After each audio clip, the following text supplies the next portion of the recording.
निघायचं? येस. हो निघा, पण जरा कमी भांडा रे. ऍक्च्युली आम्ही भांडलो तरी आमची भांडणं लगेच रिझॉल्व्ह होत असतात नाही.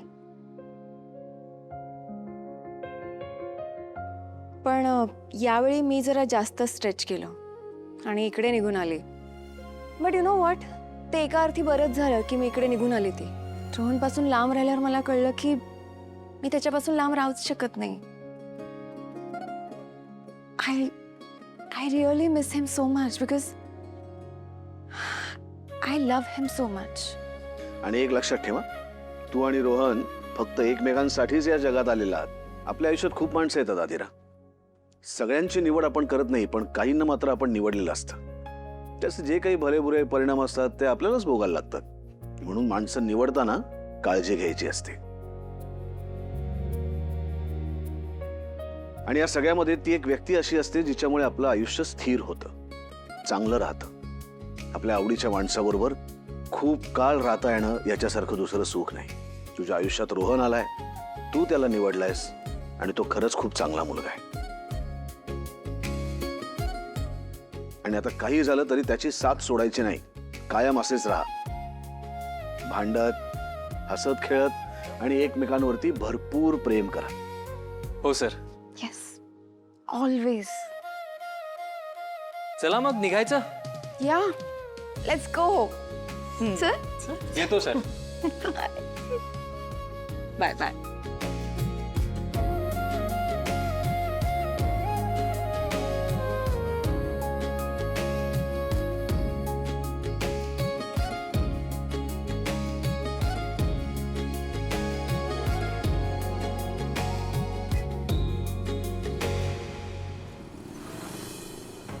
श्रावण बाळ होतो माझं लेकरू, एकदम श्रावण बाळ होतं. पण आज बघा आई वडिलांचा पण विचार केला नाही. एवढे कष्ट उपसले आपण त्याच्यासाठी, खस्ता खाल्ल्या, त्याला शिक्षण दिलं, कशाला लोकांच्या घरावर दरोडे घालायला. तुझी बडबड बंद कर का जरा, बंद कर तुझी बडबड. काहीतरी गैरसमज झाला असणार आहे. रोहन असं करणं शक्यच नाही. रोहन कशाला चोरी करायला जाईल? एवढी काय गरज पडली असेल हो त्याला पैशाची. अगं माझी आई, तुला वाटतंय तसलं काहीही झालेलं नसणार आहे. रोहन आधिराला भेटायला गेलेला असणार आणि त्यांचा गैरसमज होऊन ते त्याला चोर समजून बसले असणार. हे काय होऊन बसले मला ते चोर. चुकला आपला रोहन चुकलाय. अरे देवा माझा मुल. आपण एक काम करूया, चला आपण तिकडे जाऊया, त्यांची मनदरडी करू, त्यांची पाया पडूया आपण. अजिबात तिकडे जायची गरज नाही, सांगून ठेवतो मी तुला.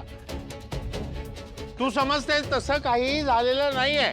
आणि महत्वाचं म्हणजे आपण रोहन आणि आधिराच्या भांडणात पडायचं नाही, सांगून ठेवतो तुला.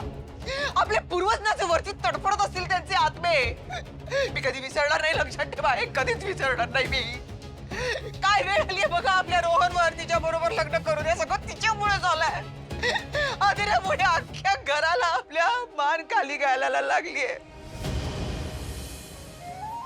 चला, आपली चिमणी आनंदाने तिच्या घरी परत गेली.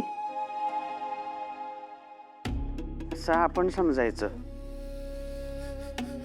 असं का म्हणतेस मल्लिका? तू बघितलं नाहीस का किती खुश होती ती? आई ते खुश असतं ना, ते आत्ता पुरतं. आपल्या डॉलचं किती सगळं अस्थिर असतं हे आपल्याला माहिती आहे ना. आज हे, उद्या ते, परवा तिसरंच काहीतरी. म्हणजे डॉलच्या डोक्यात कधी काय येईल आणि ती काय करून बसेल हे कधीतरी कुणाला तरी सांगता आलंय का? आज भांडण झालं म्हणून माहेरी आली, उद्या काय सांगावं, संसाराचा कंटाळा आला म्हणून येईल. अधीर आहे ती. अशात त्यांचं नातं कसं काय टिकणार कोणास ठाऊक. काकू, असं काहीही होणार नाही. नाही, आधिरा पूर्वी इम्पल्सिव्ह होती, खरंय. पण लग्न ही एक सिरियस कमिटमेंट आहे, हे कळतं तिला, त्याची जाणीव आहे तिला. नुसतं कळत नाही, ती उत्तमपणे नातं निभावून पण दाखवते. अर्पितासारखं ठाण मांडून माहेरी येऊन बसत नाही ती. म्हणजे येते थोडा वेळ आणि डोकं शांत झालं की आनंदाने परत पण जाते. काकू, तू अजिबात टेन्शन घेऊ नको. आधिरा आणि रोहनचं परफेक्ट चाललंय. किती छान चॅलेंज करतात ते दोघं एकमेकांना. असं कंटाळून जाण्यासारखं त्यांचं आयुष्य अजिबात नाहीये. थोडं भांडण, थोडा गोडवा. नवरा बायकोचं नातं असंच असलं पाहिजे. चला, उशीर झालाय, झोपूया. चला, गुड नाईट. Good night.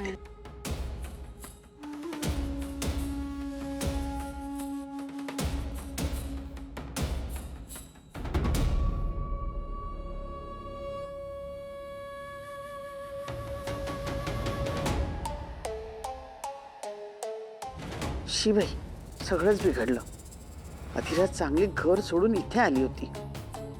मला वाटायला लागलं होतं की ह्यावेळी ती रोहनला कायमचं सोडून देईल, पण कसलं काय, तो इकडे येऊन जरा काही गोडगोड बोलला, गेली लगेच निघून त्याच्याबरोबर.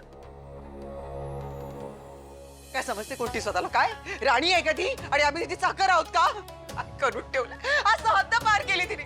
स्वतःच्या सख्या नवऱ्याला तिने चोरीच्या आरोपाखाली डांबला. असं करायचं असतं का? आपला रोहन पस्तावणार आहे का? चुकलाय ना त्याचं. तुझी बडबड जरा बंद कर ग चुकलाय तो. आणि एका ठिकाणी शांत बस. अहो, असं काय करताय? माझा मुलगा आहे तो. जोपर्यंत मी रोहनला बघत नाही ना तोपर्यंत माझा जीव पाडण्यात पडणार नाहीये. आता तर मला भीती वाटायला लागलीये. हे मोठे जावई बापू त्यांचं काही खरं नाहीये. ते रोहनला चोरीच्या आरोपाखाली ना पोलिसांमध्ये देतील. अगं असं कशाला करतील ते? का नाही देणार? का नाही देणार? ज्या वेळेला आदिराचा पाय मोडला होता त्यावेळेला मला त्या पोलिसांमध्ये द्यायला तयार झाले होते ना. तेव्हा तुझंच चुकलं होतं. तुझ्यामुळे अधिराचा पाय मोडला होता. पण रोहनचं पण चुकलंच आहे ना. असं चोरासारखं जातात का कधी? कोणाच्या घरामध्ये शिरतात का असं?